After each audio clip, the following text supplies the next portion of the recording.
Hey guys, Michael Risk with Expanding Capacity. Thank you so much for your time and your attention. Let's get this party started. So we're focused on the activity of looking, and today we're gonna dive into the hips role in our ability to look.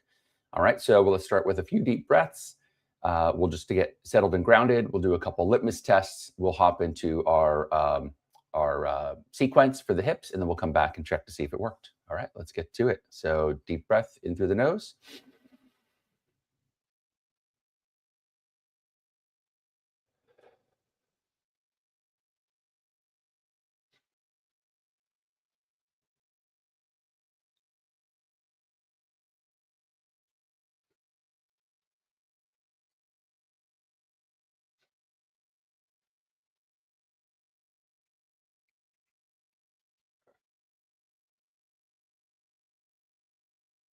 All right, let's get to it.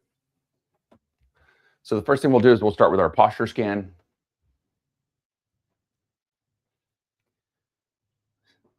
So you just want to get a sense if your shoulders are more rounded, neutral, or chest out. And I'd say I'm more between like the neutral and chest out side today. All right, and now we're going to go through our looking litmus test. So we're going to look over each shoulder. So we'll look to the left 5 times. All right, so just take your time. You want to just make sure wherever you're standing in your room that you can get back to that point. So you just want to see when you look around the corner and just give a little pause, what can you clearly see?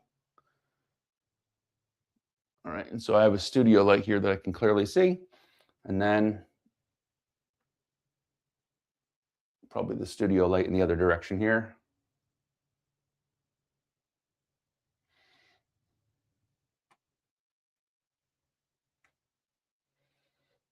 All right, and now let's go into the next plane of motion. So you're going to bend your head to the left.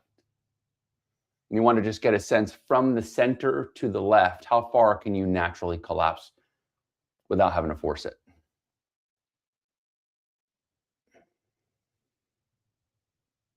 All right, and then go to the right. So for me, it's definitely less to the right.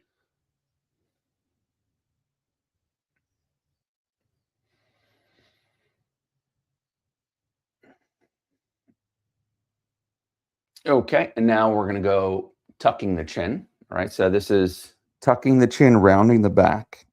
All right. And you're trying to get a sense of essentially how well the spine rounds. So how much, if you were to try to form the letter C, how well can you get that full tuck?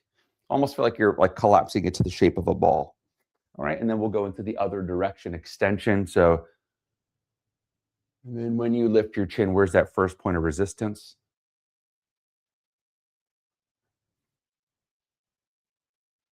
And if you close your eyes, you'll probably get a better sense of where you are. All right, let's get to it. So what we're going to do is we're going to load our hips and we're going to drive our eyes. So what I want you to do is you're going to place very heavy pressure into your left heel. So I'm just lifting this leg because I literally want like all of your weight into your left heel. All right, now from here, what you're going to do, you'll be able to turn and face something and hold on with 2 hands, but just so you know what to do, you want to sit very heavy into that heel. And it's like you're taking a bow. As you sit pressure down into the heel, you're letting the hips slide back. Now, I feel a little bit of knee discomfort if I go too far. So I'm going to pause right there, right? And then from this position, now what I'm going to do is I'm going to look over my left shoulder for 10. Just like that. And I'm going to turn so I have a little more stability. And when you look over your shoulder, think of it as your whole body's doing the movement. Your whole body's looking.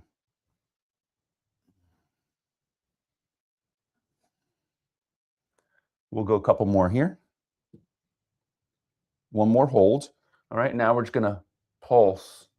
9, 8. If you feel any pinching or discomfort in your neck or shoulders, you're just a little past your threshold. You want to back off a little bit.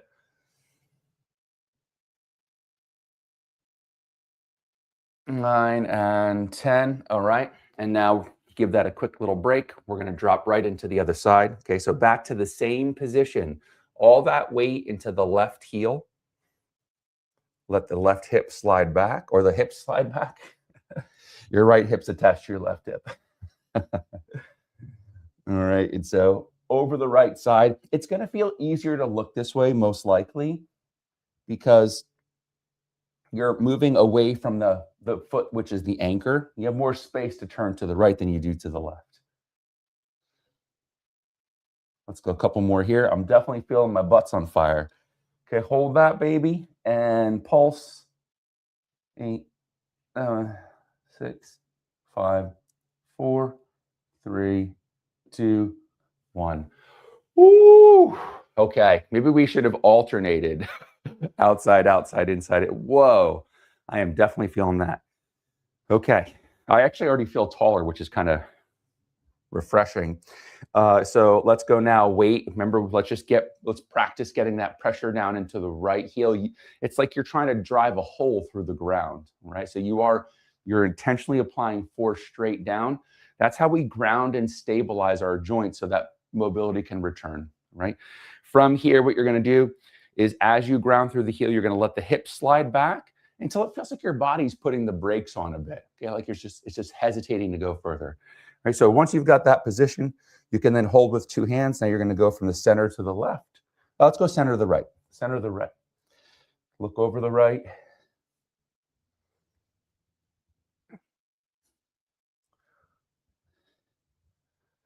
Very, very heavy pressure in the heel.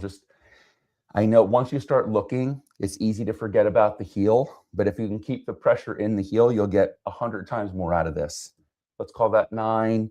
Hold. Now we're going to pulse. 9, 8, 7, 6, 5, 4, 3, 2, 1. All right. And now let's go and give that a quick break. Deep breath. All right. Pressure in the heel. Let the hip slide back. All right, and now we're going to look over the left shoulder. All right, so interestingly, this side's harder for me to look. And I said earlier, it's probably easier.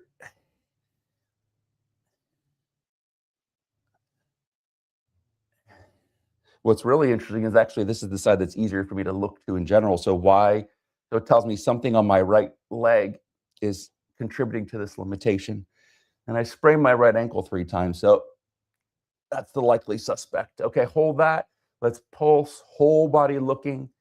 3, 4. If you feel like you get dizzy at all, you could close your eyes, just slow the movement down. 8, 9, 10. Okay. We'll give that a break. And now what we're going to do is we're going to go into the next plane of motion. All right, so we're going to go back again to the left heel. Okay, we're doing the same thing for the next few rounds in the different planes of motion. So just get that pressure back in the left heel. Sit heavy, let the hips slide back, find your resistance point. From here, what you're going to do, I'll just show upright. You're going to bend center to left. Okay, so center to left. Keep the focus on the heel. Now, as you bend to the left, your hips are going to want to slide to the right. That's okay. It's okay. You can let them slide a little bit. But if you keep your pressure very heavy in your heel, you're not going to get real far. But that's what you want, because that's what's going to cause motion to come from the joint itself. 9. Okay, let's hold. So we'll go 10, 9, 8, 7, 6, 5, 4, 3, 2, 1. Okay, and then let's switch over to the other side. I think we'll be able to keep the quality a little bit higher, alternating sides here. Very heavy pressure into the right heel. Let the hip slide back, find that resistance point. Okay, now from here, you're going to go center to right. So you're going to go for 10, 9, 8. Okay, so your pressure's through the right heel. You're bending your head to the right. You're letting your body go for the ride. Prioritize the heel pressure. Couple more here. Let's call that 9. Hold, pulse. 9, 8, 7, 6, 5, 4, 3, 2, and 1. Okay. Now let's go back to the left. Keep the pressure in the heel. Let the hips slide back. All right, now from here, we're going to go center to the right on the left foot. Center to the right from the left foot weight bearing. Keep as much pressure as you can through the heel. My degree of knee bend, I don't have a lot of knee bend, but it's fixed.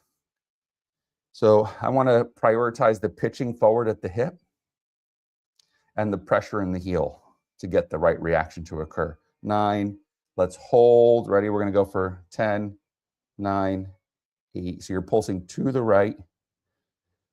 5, 4, 3, 2, 1. All right, let's give that a break. Go the other side. Pressure through that right heel, let the hips gently slide back. I'm pretty limited here on this side, so I'm not going to force it. I'm going to bend my head to center to left on the right foot this time.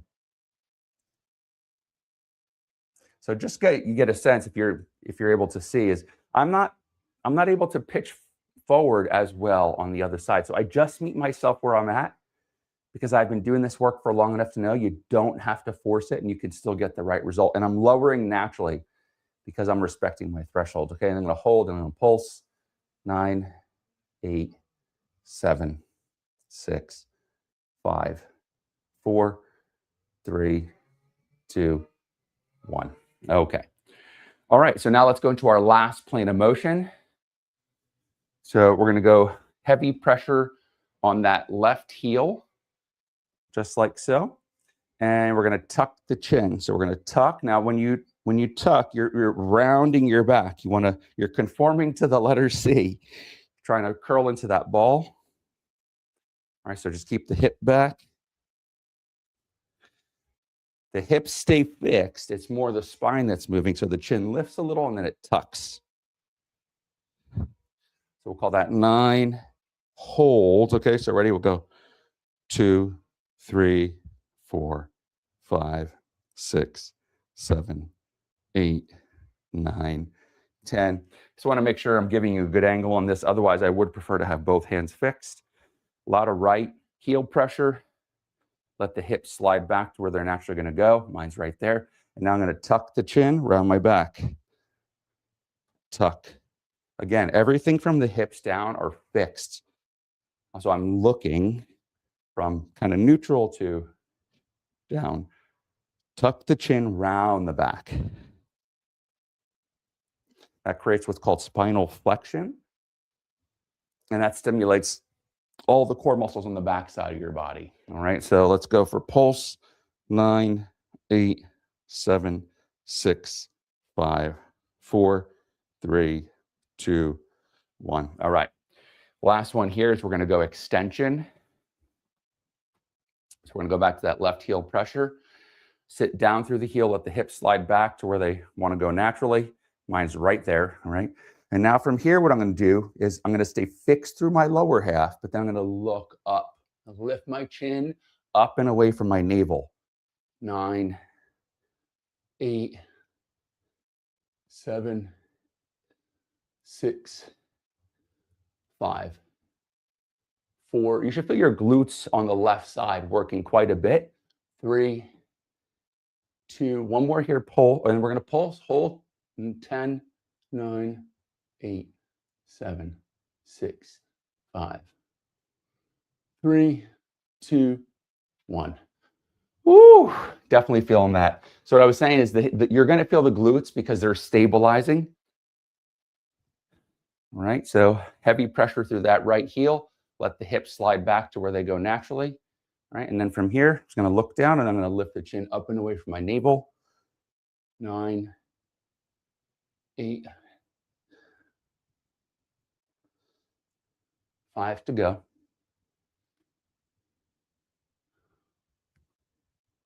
3, 2, hold. We're going to pulse. 9, 8, 7, 6, 5, 4, 3, 2, and 1. Whoa. Okay. That was work. All right. I'm definitely feeling that. Let's get to it. We're going to recheck our litmus test. So just want to stand back to where you were earlier. Let's look over the left shoulder. And then you want to see, what can you see clearly? And I can see this plant here in my room now very clearly. We'll go one more here and then we'll switch sides. All right, and then we'll go the other way. And now I have a chair here. So definitely made progress on both sides.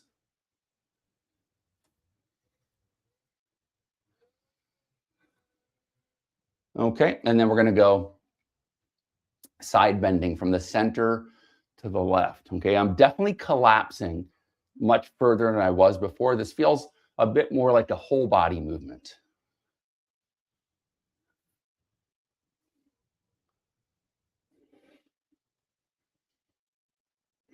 A couple more here. 9, 10. All right, and let's go the other way. Still limited compared to the other side, but this really freed up my mid back quite a bit, which is where I felt like I was getting caught up earlier. A couple more.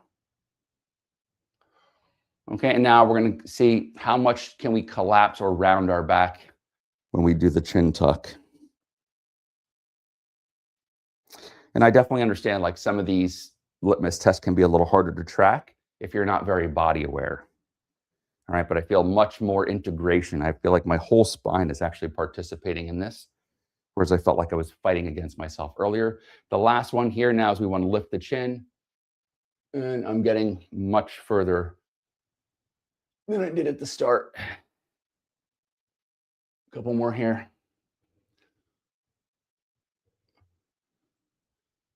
All right, here we have it. Let's check our litmus test, our posture scan. And now I'm super chest out. I was neutral to chest out earlier. Pretty significant difference. And there we go. So if you notice any capacity differences, left versus right, you could look further over one shoulder than the other. That's the root cause. So, like, if you feel like that little bit of an ache between the shoulder blade, or you feel like a little bite in your spine, it's because of those imbalances. And so the most important thing is that you get those balanced out. I'll see you back tomorrow. We're going to hop up into the core as it relates to looking. It's going to be a good one. Don't miss it. Make it a great day. Cheers.